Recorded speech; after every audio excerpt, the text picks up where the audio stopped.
Correct. Thank you. Yeah, so my name is Jennifer Morrissey, and I'm the program chair for the Horticultural Society. Just started a couple months back in this role. And so today we have Sue from Moosa Creek, and we're very excited.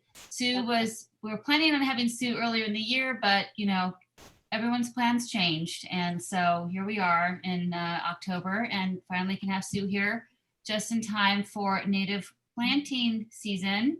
But I wanted to let you know that next month we're going to have Peter Tobias on November 9th, and he specializes in orchids and orchid conservation. So he'll be talking about rare orchids all over the world, but then how we can take care of our own little orchids in our homes. And we are going to have a December meeting. We typically are quiet in December, but this year, since we're trying to kind of catch up on some programming and just spend more time together, we're going to have John Clements, who you all probably know from, if you're on the San Diego Gardener Facebook group, he's one of the administrators of that group, and he also is the head of horticulture now at the San Diego Botanic Garden. But John has a lot of experience and expertise in citrus. And so on December 14th, he's going to talk about the history of citrus in Southern California and how to care for citrus in your own yards. So we're excited to hear from John in December. But today we have Sue with us. And just in case you're wondering, my background is Mission Trails Regional Park, and I head up the foundation for Mission Trails. That's my day job. So it's a pretty picture of, not right now because it's very dry, but springtime with poppies. But I thought it would make sense to have a native plant background when we have Sue with us tonight. So I'm just going to give you a quick little intro. Sue is the owner and joint founder of Moosa Creek Nursery, a wholesale nursery specializing in California native plants. In 2004, when the nursery opened, they didn't expect that it would become one of Southern California's premier native nurseries, but it has. And now they have over 400 species and varieties of California native plants at Moosa Creek. Sue manages a nursery and has guided many projects, including large-scale restoration projects such as Stadium Wetlands Project in San Diego, the restoration landscaping portion of Robertson Ranch in Carlsbad, and freeway planting projects in many of San Diego areas. Also, Moosa Creek is a supplier, one of the key suppliers at Mission Trails Regional Park. So that's another connection there. Moosa Creek has been on a mission to make Southern California's native plants more easily available. And at the end of our presentation today, Sue's gonna let us know how we can order plants through Moosa Creek. Sue has a degree from the University of Warwick, UK, and a master's in international business from the University of Buckinghamshire, also in the UK.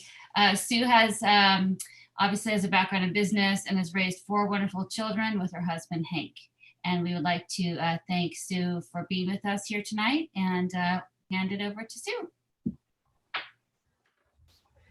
Well, thank you so much, Jennifer. Really appreciate the opportunity to be with everybody. I see some names that I know, and some of them I'm putting faces to, and some new names too. So nice to be with everybody, and a special welcome to Karen's dog, who briefly came on screen. Always good to have the pets involved too. So I am going to talk about Manzanitas and More because I love Manzanitas, and it's going to tie in with my pet peeve on how to create a really sustainable, good-looking native plant landscape that looks good year-round. So I'm going to share the screen, and I am okay at growing plants, but I don't know that I'm that good at Zoom. So I want everybody to cross their fingers while I share the screen and hopefully get my presentation up. So here we go. It says host disabled participant screen sharing. Jennifer,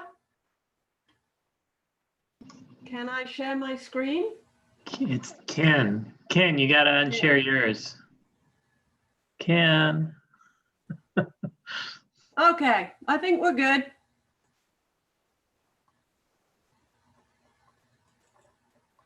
Okay, from the beginning.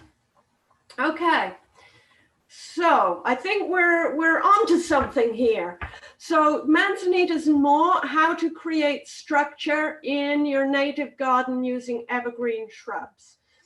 And yeah, structure is what we're all about, because we want to create a beautiful design that looks great year round. Something like this that will retain, even after flowering, it will retain a great design and structure. And I don't want to see a failed native garden. So it's actually hard to get photographs of what I'm trying to demonstrate, because nobody wants to take pictures of their failed garden. But here in the foreground, you can see our beautiful native poppy. And just imagine if you put all annuals, wildflowers, and just small flowering plants in your garden, but without any real structure, it would look gorgeous in March. However, not so good a few months later. That's not what we want to see.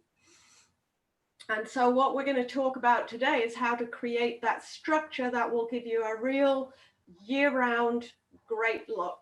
So let's talk about a few design principles. I'm sure there are people here on the Zoom who could talk a lot more about fundamental design, but we're just going to kind of run through some of the things that we need to be thinking about to create these great designs.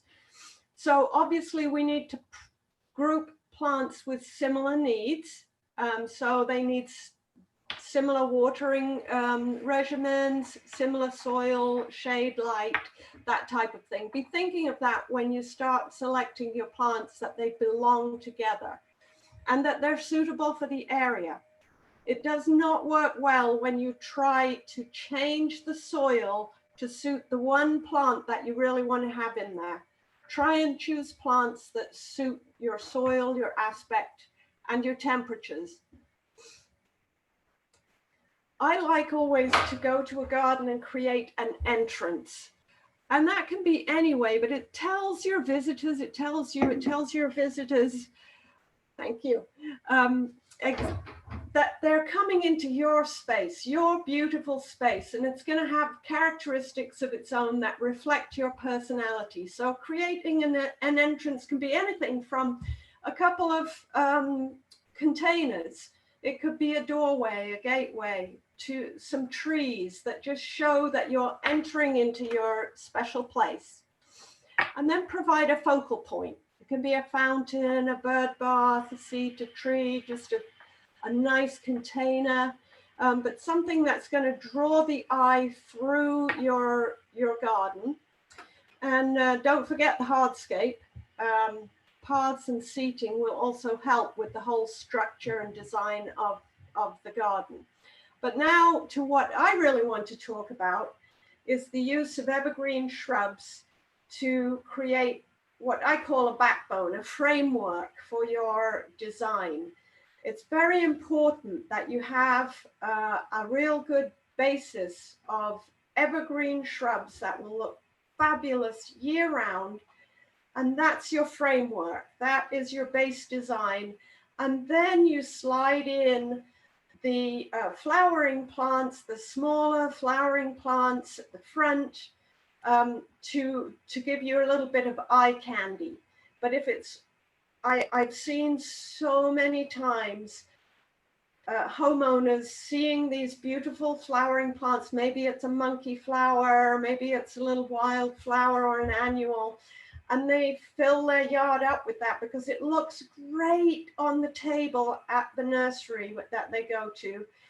And it looks great for a while, but afterwards they've nothing to look at when it's finished flowering. So we must create this framework with our evergreen shrubs. And so I'm talking here about the 75-25 rule.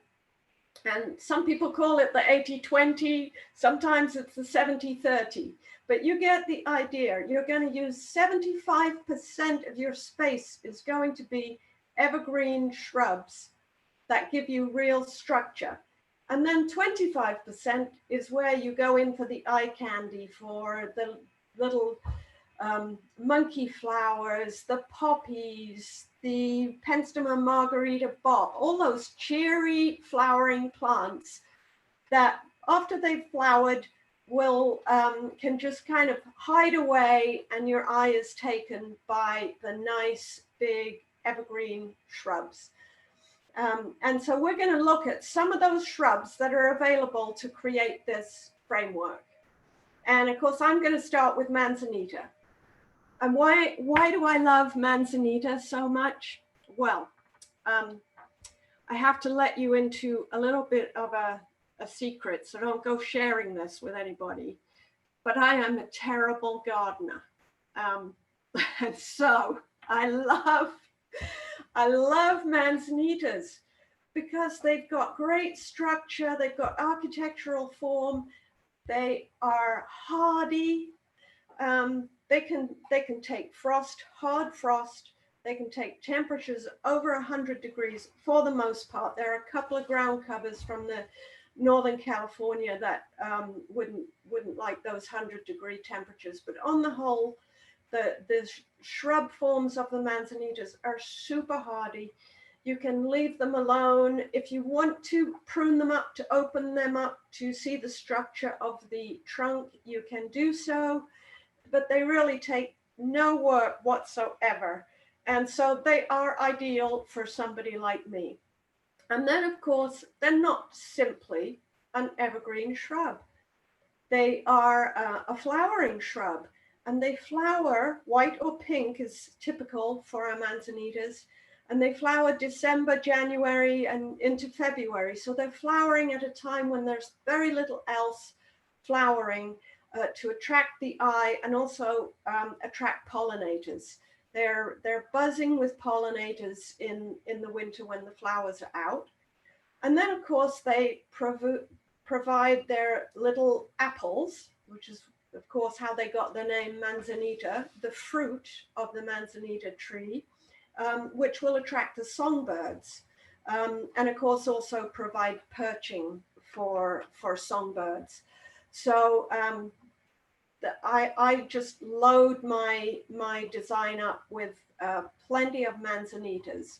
And here we can see the, if it's not too small, hopefully it shows up on your screen, the bee feeding from the flowers in the winter.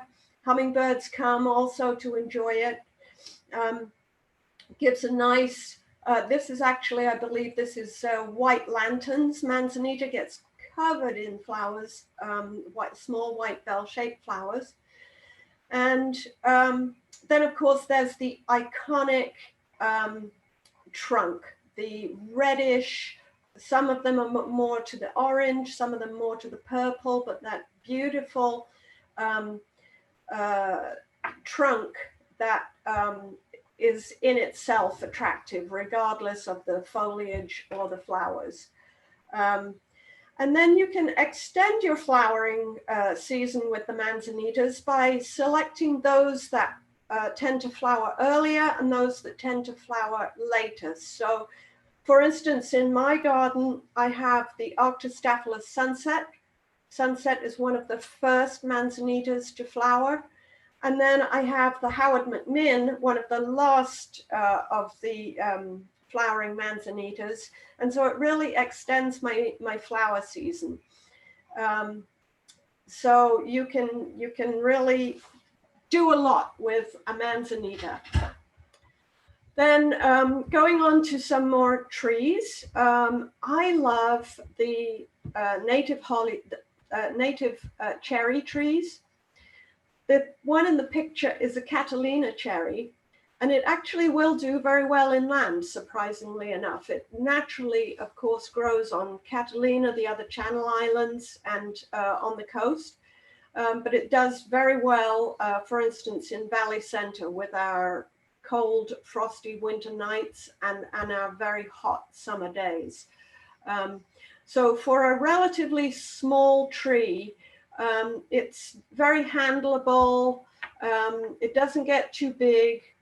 Small white flowers in the spring, and then the beautiful big red cherries in the summer, which of course attract the songbirds. The cherry is edible, although it's a rather large cherry pit with some skin and a little bit of flesh, but it is very tasty.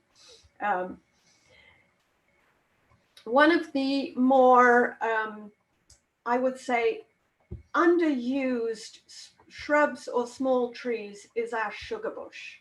I love this plant, again, because it survives my gardening and requires very little help on its own. It can even be naturalized with no water once it's established, because of course you see this growing in the chaparral.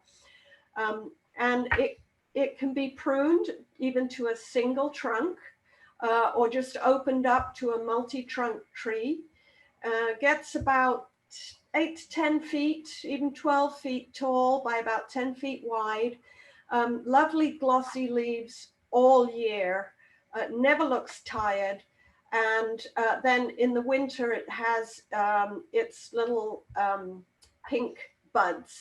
And I actually use this in Christmas decorations. I'll decorate the house with the buds and leaves of the sugar bush. And then, of course, its coastal relative, the lemonade berry, Rhus integrifolia, is similar. Now, these can be pruned, and I'll talk about pruning and hedges a little bit later. But I really encourage you to consider the sugar bush as a small tree in your designs. And then, of course, another wonderful winter showy plant is the toyon, or Christmas berry, Heteromeles arbutifolia. Similar size, really, to the sugar bush, 8 to 10, and very nice dark green, sturdy green leaves, a somewhat insignificant white to cream flower in the summer, but then it produces, it gets covered in the red berries in November, December, January. That, of course, is great if you like to attract songbirds to your garden. And again, I bring it indoors. I bring sprays indoors for decorating. Very hardy. And again, this is another shrub that once you have the roots established, can even go without any water at all, or just minimal supplemental water in the summer. Here's a really showy ceanothus, wild lilac. And of course, these come in many varieties, from ground covers to medium size to tree form. Typically with blue flowers, there are some that flower white, such as the snow flurry. And they just give a lovely flush of flower after the manzanitas have finished flowering and before the sages really come into their own. Then the lilac puts on a great show, but is nice and evergreen year round. Of course, it's great for pollinators. It has those compound flowers that our native bees can access, as well as butterflies and hummingbirds. And then once the berries have formed and dried on them, small little seeds, the songbirds are all over them. I have this planted outside my office, and it really brings the songbirds after it's flowered and it's seeding. So many different ways you can use the wild lilac varieties, because they've been created for ground covers to right through to tall trees. Aha. So we come to the elephant in the room, which is a little outside of our talk on evergreen shrubs, but I think it's always worth mentioning because I find it so strange that our East Coast gardeners can totally accept they're winter deciduous trees and shrubs. And yet in California, we have this real thing against our summer deciduous trees. This is the California buckeye.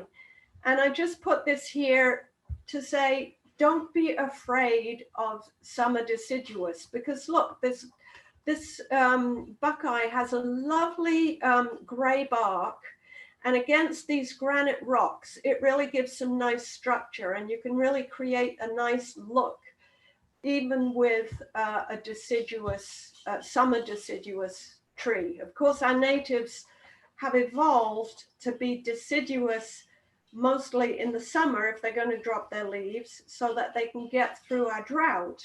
And then they flourish when the cooler weather and the rains come, put on their flowers and their leaves in the winter, exactly opposite to really to the East Coast, and of course opposite to England where I grew up. So I have managed to finally accept summer deciduous and use it as a design feature. So we talked a little bit earlier about how some of these shrubs are very successfully pruned. And this is actually a lemonade berry, series of lemonade berry bushes pruned into a formal straight hedge. It's not really my thing. I like to have a more native, wild looking, natural looking hedge. But if you're looking for hedge material, the toyon, the lemonade berry, the sugar bush, the lemonade berry, those all make very fine hedges if you want to do the work and keep them hedged. And then there's Pacific wax myrtle makes a great hedge too. That's a little more thirsty than the other plants. And so you would need to really be aware of that when you're planning irrigation, that would need more water than a lot of your regular native plants. And then a real fun, small flowering hedge can be made with the San Diego sunflower. It has many common names. Its current botanic name is Barhiopsis laciniata, used to be called Vigiera laciniata. And it has prolific, small little sunflowers and hedges very, very nicely. So you could put a really low, like, 2 or 3 foot high hedge using the San Diego sunflower. So that's something to think about. And then, of course, there are ground covers. So you don't have to have huge evergreen shrubs to create your framework. You can also do a whole lot with some very good evergreen ground covers. One of the simplest, hardiest is, of course, a dwarf coyote bush. There's the pigeon points, there's the twin peaks. Both of them are excellent on slopes, and they give you that really nice bright green look year round without any fuss. They're not showy, but they are great to fill in a nice green area. Other ground covers that will give you a nice evergreen look year round there are many Manzanita varieties now that are ground covers spreading, as well as many lilac ground covers. I particularly like the John Dowerly Manzanita. I didn't put a photo up of that. Very, very hardy. It tolerates me, and it's done great in my kind of microclimate of frosty winter nights and 100-degree summer days. So very trustworthy. Puts on a nice pink flower in the winter, like many of the other Manzanitas, and gets a nice kind of pinkish tinge to the new foliage as the new foliage comes out. And then mixing in some ground cover sage can also add a little interest. If you're covering a slope with the dwarf coyote bush, you can add in a little bit of sage to give you some color in the spring. And I've recently started offering also several ground cover buckwheats. the Bruce Dickinson and the Theodore Payne and Warren Lidle. They're very hardy. They're again great for the pollinators.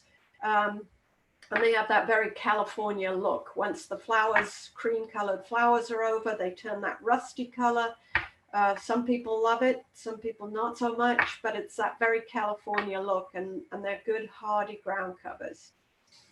So those plants, I believe, along with our many varieties of Manzanita, should really give you plenty of options to create your framework. And it's after that that you can then go for all those really pretty small little flowering plants, add in the sages, the penstemons, the monkey flowers, the different monadellas that, you know, add color during the season. Here's a native lilac that's a ground cover. This is Anchor Bay lilac here covering this boulder.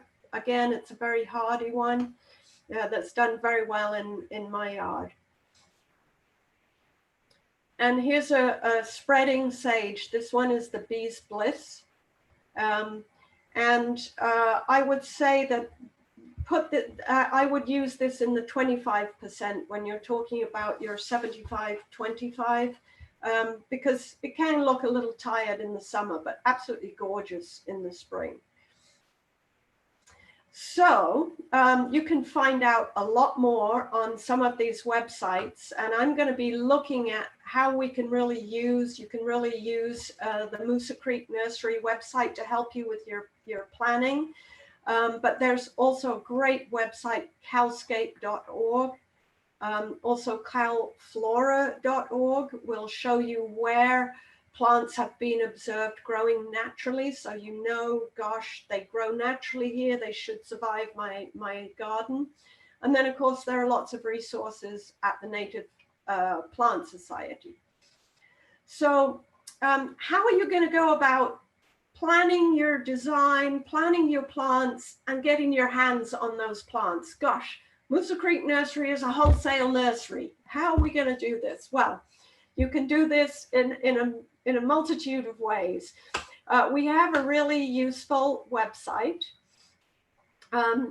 If this is a picture of the home page, this is an interactive slide, but I'll just try and kind of give you a quick tour around the website so you can investigate it later. Along the top band here are lots of drop-down menus, and so if you click on our plants, you'll be able to access our current availability, showing all the plants that we grow. If there's a number in the quantity column, it means we have them.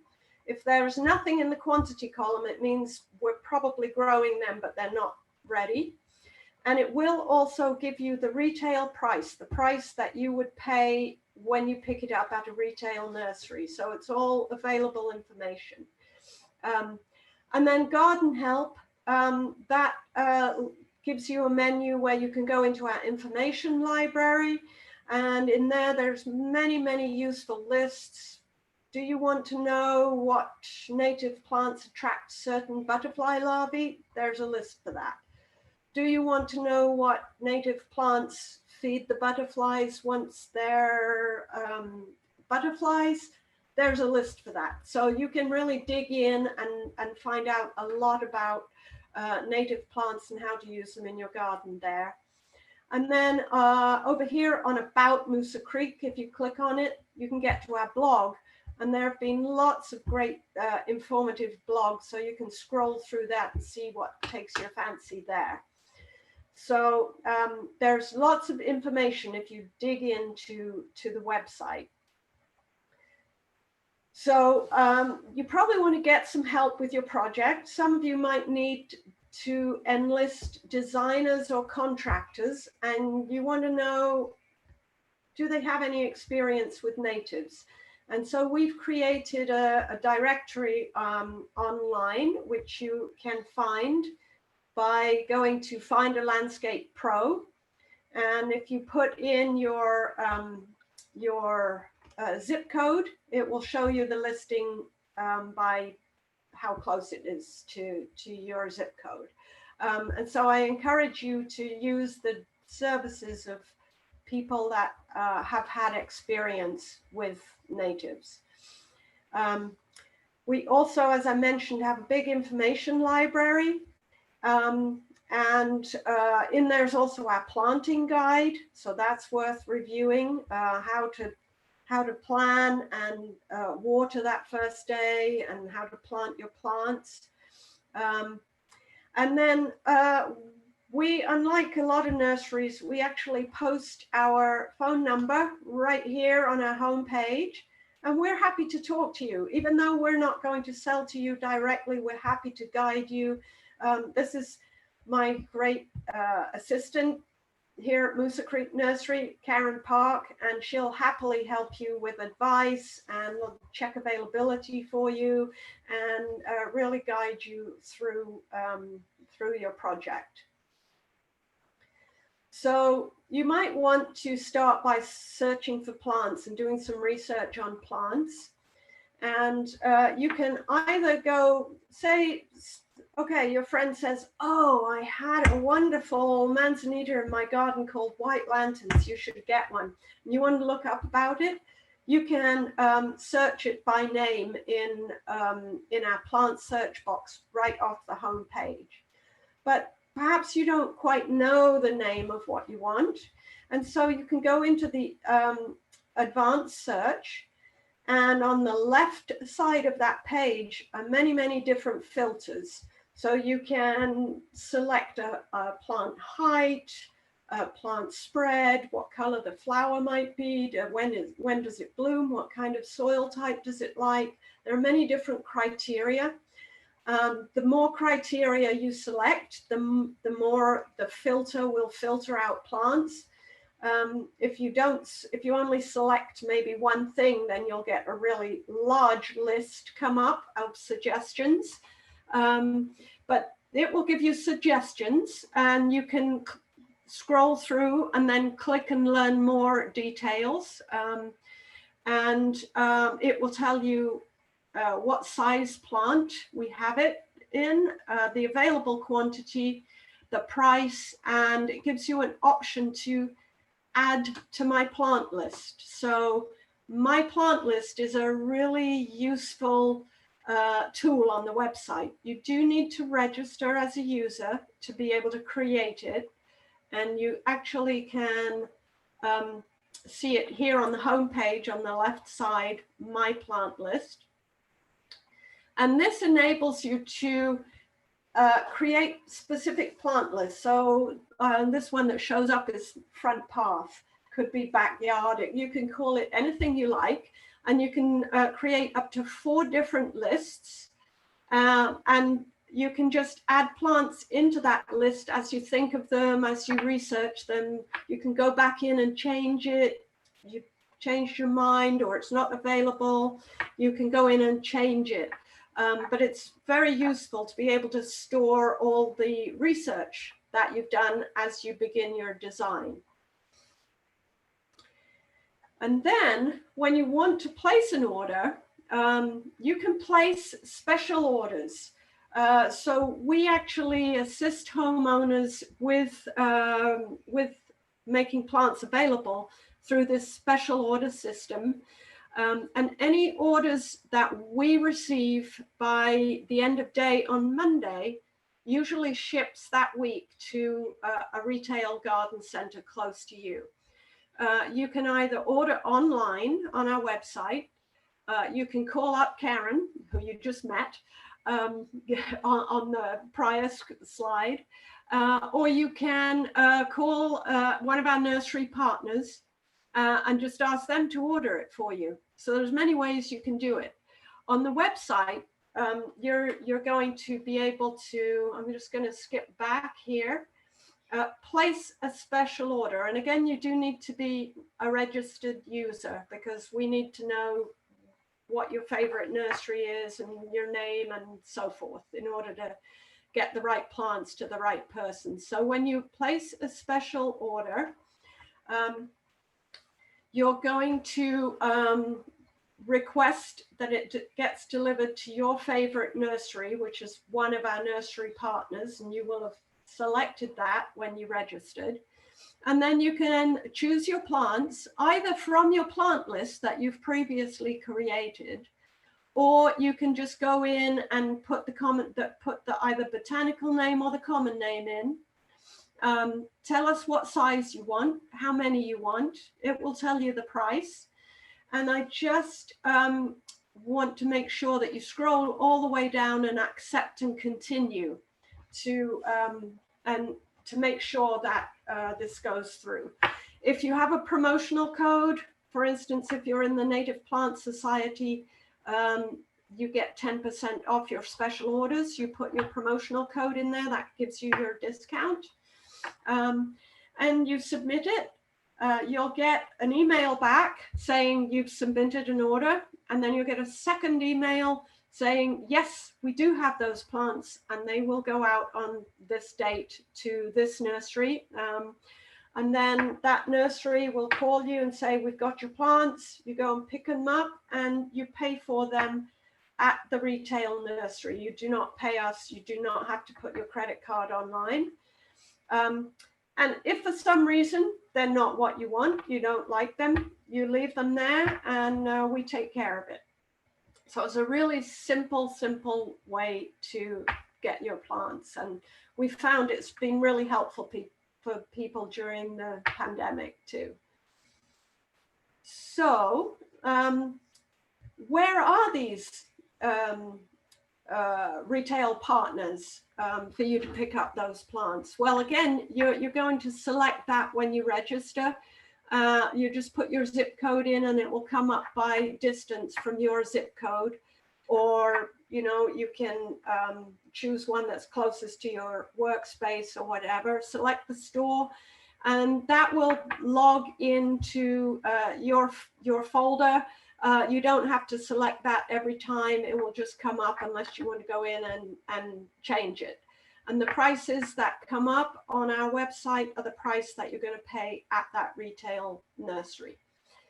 So I actually don't seem to have updated this slide. So we've got a few more retail partners now, but San Carlos Hardware down in La Mesa, City Farmers in the City Heights area, Walter Anderson Nursery in the Point Loma area, Mission Hills, obviously in Mission Hills. Up in Poway, we've got lovely Walter Anderson Nursery there, Green Thumb in San Marcos, El Plantillo Nursery in Escondido, and we also have Anderson's La Costa in Encinitas, Cordova Gardens, also Encinitas area. And then for those in the North County, Grangettos in Fallbrook. They all have plants in stock. You can just go swing by and buy straight from the nursery, or you can place your special order and have it delivered there and pick it up there. And then, of course, we do sell our plants to a lot of the different California Native Plant Societies. So due to the pandemic, the San Diego CNPS sale was online and already closed for orders, but normally that's also a great place to get some really diverse natives. So I hope that has encouraged you and inspired you to get that framework going of evergreen shrubs, and now you know how to go about it and where to find the plants. So thank you for listening. And I think, Jennifer, you're going to see if there are any questions. Yeah, there are a few questions. Let's see. Someone is asking if toyons can be pruned to encourage fuller bushiness. Yes, it can be pruned. Yes, just make sure your pruners are nice and sharp and good and clean. And when would be a good time to do that pruning? Okay, so that's one of the rarer ones that we actually prune in the spring, because most natives are pruned in the fall, but we don't want to prune it because we'll miss then those beautiful red berries in December. So prune those in the spring. Okay. So what about those of us who've had trouble growing manzanitas? Oh, just when I said that, that's about the only thing I can grow, right? Okay, so that's kind of a broad topic. Any tips? Carry on. Any tips on growing them? And Yeah, I think it's important to really, do a little research and select a manzanita that is suitable for your area. So pay attention to, at the retail nurseries, we have signs with each variety of plant that's on the table. And they'll suggest whether it should be shade or sun. And a lot of the manzanitas that are more selections from the Central Coast are fabulous in the sun on the coast, but might need a little shade inland. And also on our website, you can see which manzanitas will tolerate clay. A lot of the manzanitas like that well-draining, decomposed granite soil that's very typical in the county, but there are areas with clay. Something like the Austin Griffiths manzanita will tolerate clay, and some of the ground cover like Calmel will tolerate clay. So I think selecting a plant and being careful to just check, is it suitable for your soil? Is it suitable for your temperatures and the amount of shade you have, will go a long way to having success. And then of course, not just for manzanitas, but planting. Really preparing for your planting by making sure that the whole area that you're planting in is really well hydrated before you go ahead and plant. And we recommend digging the hole, filling it with water before you ever plant the plant, allowing it to drain. And that does two things. One, then you're really sure how fast of a soil, draining soil you have, and if you have the appropriate plant for that. If you've suddenly got a small patch of clay that you didn't expect to run into, digging a hole and filling it with water will demonstrate that you maybe should be looking for a clay tolerant plant. Allow the water to drain out, and especially if you're planting in towards the hotter months, do that 2 or 3 times so that the hole is really, really hydrated. Then plant and allow the top of the soil of the plant you're planting to be about 1 inch above grade after you've backfilled it. That's so that as it settles a little bit, as it will, the crown of the plant won't go too low and have water sitting on the crown.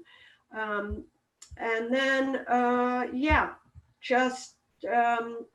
always recommend moisture meters. I think it's very helpful.